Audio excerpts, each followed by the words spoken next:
guys, आंनि मुं प्रकाश नार्जारी नोंथांमोना नायदों BM सोदोब चेनेल दिनै BM सोदोब चेनेला मोनसे ग्रुप खुलिदों बेनो जाबाय बर' हारिनि रैखाथिनि थाखाय आरो गोबां ट्रास्टफुल नोंथांमोना जुदि आंखौ नंखाय सानदोंब्ला कल खालाम गाहायाव नाम्बार होदों 7652867515 आरो नाम्बार उनावहाय चेन्ज जायोब्ला आं आपडेट खालामनानै होगोन बिनि उनावहाय बे ग्रुपनि नामानो जाबाय Bodoland mission funds group welcome to Bodoland mission funds group बे खौसेथि बेयाव मोनसे एकाउन्ट थागोन बे एकाउन्टआव गासै बर' हारिनि डनेसन खालामनाय थागोन बे डनेसना गोबां जायगायाव थांगोन आरो बेनो जाबाय बे नङा कि सासेल' सुबुंनाव थांगोन सोरबा सासेखौ नायनानै सोरबा सासेया ओरैनो आंनाव रिकुवेस्ट खालामबाय आं बेखौ हरगोन बे नङा आङो गासिखौबो एनालाइज खालामगोन सिगाङावनो बुंखाबाय बेफोरबायदि बाथ्राखौ बुंनानै टाइम वेस्ट खालामला डाइरेक्ट थोंजों लामायाव फैनोसै कि बड'लेण्ड मिशन फान्ड्स ग्रुपआ बर' हारिनि अल बड' कमिउनिटिसनि थाखाय मोनसे एकाउन्ट बेयाव जायखौ जोङो थाइसे सुबुं अनजिमाया बर' सुबुं अनजिमाया डनेसन खालामनानै जोङो लाख थाखा खालामनो हायो जाय लाख थाखाखौ जोङो जाय जायगायाव कलेज स्कुल गैया कलेज गैया जाय जायगायाव मा प्रब्लेम जादों दैबाना बा जादों जेरै दाख्लैबावै BTC एरियायाव जादों जों बिसोरनोबो हरनो नागिरदों बाट हरनो होननानै सानबा जानाय नङा नोंथांमोननि सापर्ट थानांगोन जेरै दा जोंनि बे एकाउन्टआव दङ 8000 दासिम 8000 जाबाय बिनि उनावहाय आङो दानिसो फुङाव कल खालामनानै Kokrajhar music and fine arts कलेजाव आङो भाइस प्रिन्सिपालजों रायज्लायहरदोंमोन बिरेन मोसाहारि बिथाङा एडमिसनाथ' जाबाय जानानै जोबनाय लाइनाव थांबाय बाट आं रिकुवेस्ट खालामदोंमोन कि एसे टाइम नांगोन होननानै बाट बिथाङा बुंबाय कि 1 विकसोनि गेजेराव खालामथार होननानै रिकुवेस्ट खालामबाय स' जोंनि आखायाव दङ दा 8000 स' बेनि एडमिसना जायो 9000 100 थाखा खम ना मा होनना बुंदों बाट 9000 ओमफ्राय बिनि उनाव एग्जामनि टाइम मानि टाइम बेफोर गासिबो बेयावबो फर्म फिलआप खालामनांगौ बेयावबो फैसा थाङो स' बिनि थाखाय बिथांनो जोङो 10,000 फैसा हरनो नागिरदों आरो बिनिफ्राय आग्लायनाय माखासेखौ जोङो रिलिफआव हरगोन आरो बिनि उनावहाय जाबाय थागोन डनेसन खालामनाया सोलिबाय थागोन बिनि उनावहाय जोङो जाय जायगायाव स्कुल नांगौ जाय जायगायाव गैया मा गैया होनबाय थादों नोंथांमोना आंखौ कन्टेक्ट खालाम नाम्बाराव आरो कल खालामनानै आंनो डिटेल्स हर आरो बबे जायगानि बबे डिस्ट्रिक्टनि खोन्था हर आरो बबे जायगायाव गोनांथि मा गोनांथि बेखौ होमबा जों खौसेथि जानानै गासैखौबो जोङो सुफुंलायनि फै बयबो बर' हारिनि सुबुंफोर आं रिकुवेस्ट खालामो welcome to Bodoland mission funds group and welcome to Bodoland mission सोदोब चेनेल गाइस बेनिखायनो आङो गासिबो बर' हारिनि सुबुंफोरनिसिम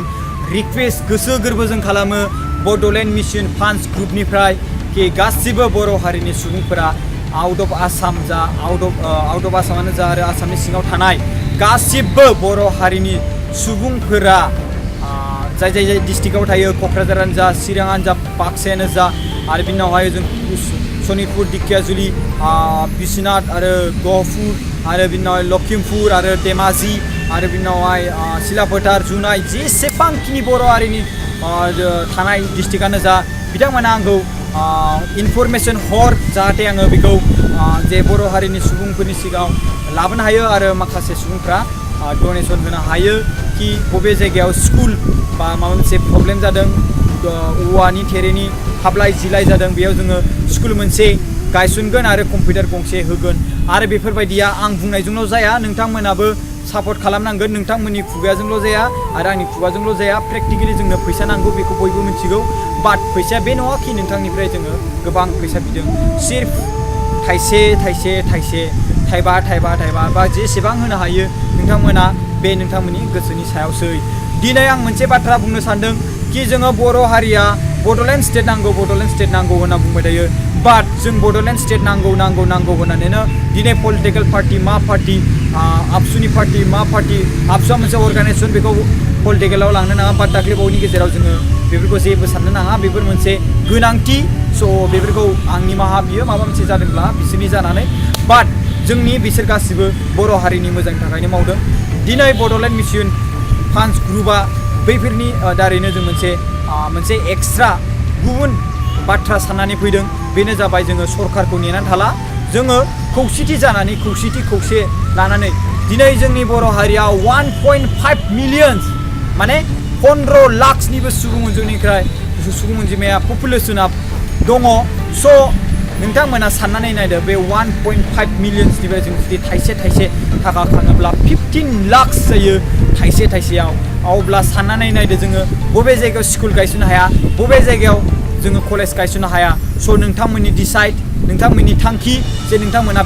सिगांनि बायदि जाना थानो लुबैदों बा गोदान मोनसे आपग्रेड लानो फैदों स' गोदान मोनसे सानदोंब्ला फैदो जइन जादो आंनि मुङा मुस्रि प्रकाश नार्जारी बेयाव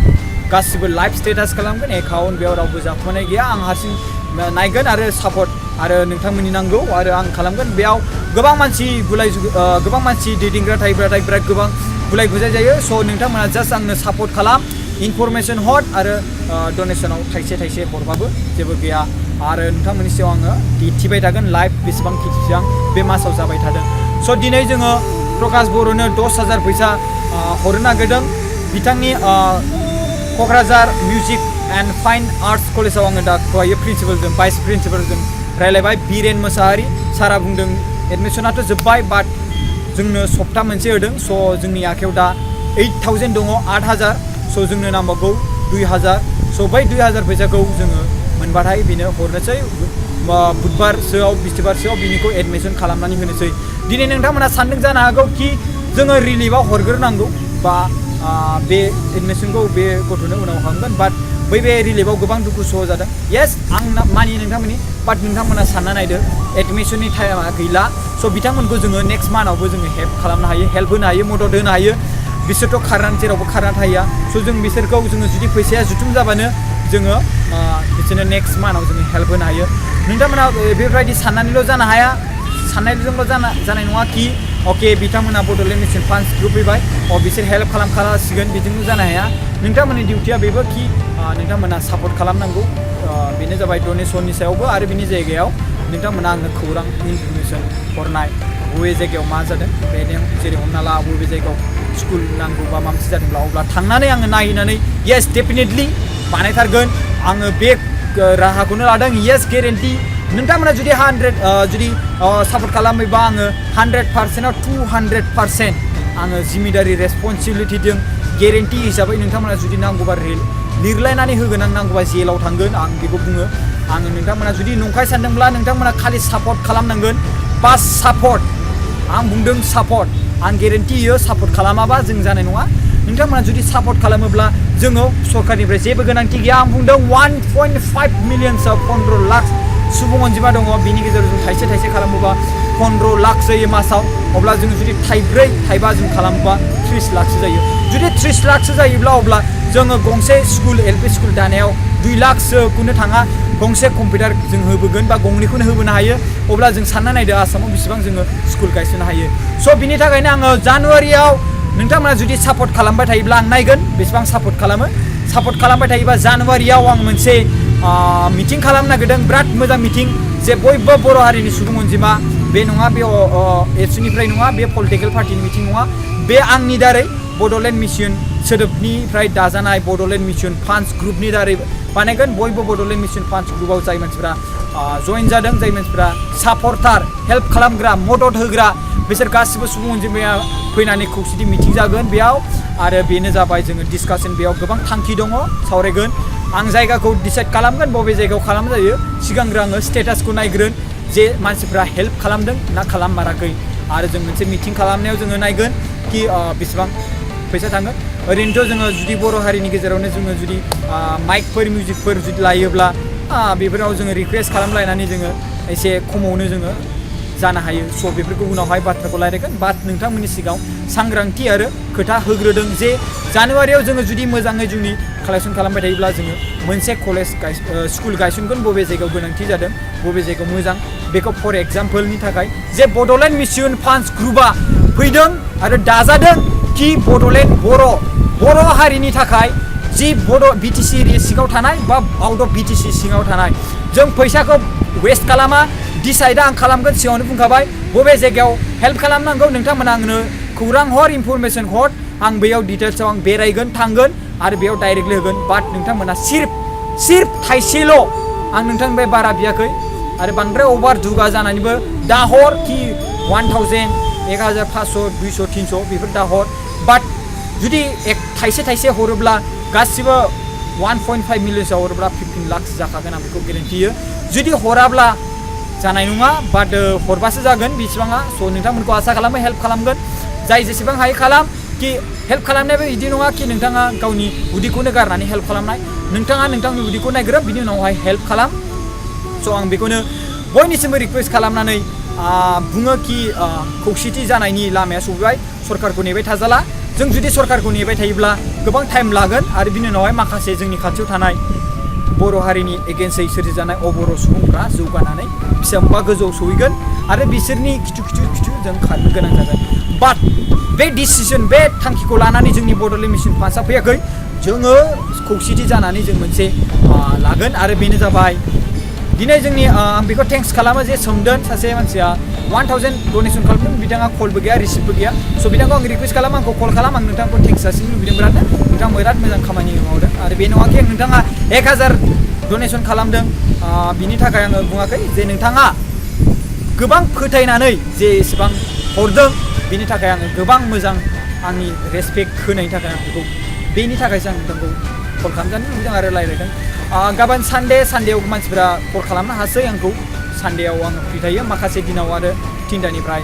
आं बुंखाबाय 1टासिम फ्रि थाया स' गाबोन कमेन्ट्स बक्स सानडे कमेन्ट्स बक्स स' बेयाव गोबां बाथ्रा रायज्लायबावनोसै स' दिनैनि थाखाय दोनथ'बाय गाबोननि थाखायबो दोनदो गोबां बाथ्रा रायज्लायबाय थागोन भिडिअ'आबो गोबां गोलाव जाथ'बाय स' बाय स' रायज्लायबाय थागोन स्टेटासा बेनो कि दासिम 8000 जाना दङ स' जोंनो नांबावगौ प्रकाश बर'खौ हेल्प खालामनो 2000 माने 10,000 हरगोन नालाय स' बिनि उनावहाय जेसेबांखिनि आरो बाखि फैगोन बे रिलिफआव हरगोन आरो बे बिनि उनाव रिलिफआव हरखांनायनि उनाव जेसेबांखिनि थागोन जोङो स्कुल गायसननाय बा अबेबा जायगायाव कम्पिउटार माबा खालामनाय जों बेफोरखौ डिसाइड खालामगोन आरो नोंथांमोना जास्ट हेफाजाब सापर्टल' खालामबाय था डनेसनल' खालामबाय था जोङो जानुवारियाव मा खालामगोन मोनसे मिटिं खालामगोन बबे जायगायाव खालामनाय जागोन आं बेखौ नायगोन सिगांग्रो हेल्प खालामनायखौ नायनोसै सोर बेसेबां हेल्प खालामदों बेयाव सोरबा मानसिया साननो हागौ कि पार्सनेलि माबा मोनसे खालामदों येस नोंथांमोना बिदि सानदोंब्ला नोंथांमोना आंखौ कल खालाम गाहायाव नट डाउन होदों बेयाव जेबो गिनांगौ गोनां गैया जेबो फोथायाखैब्ला आंखौ कल खालाम आं बुंदों सिगांनिफ्रायनो गेजेर अबेबा साइड थानानै सोरबा मानसिफ्रा सानदोंब्ला बेफोरबायदि डाइरेक्टलि आं बुंदों कल खालाम नट डाउन होनानै दोनदों नाम्बार आरो गोबां मानसियानो कल खालामदों आदामोन आं थेंक इउ स' माच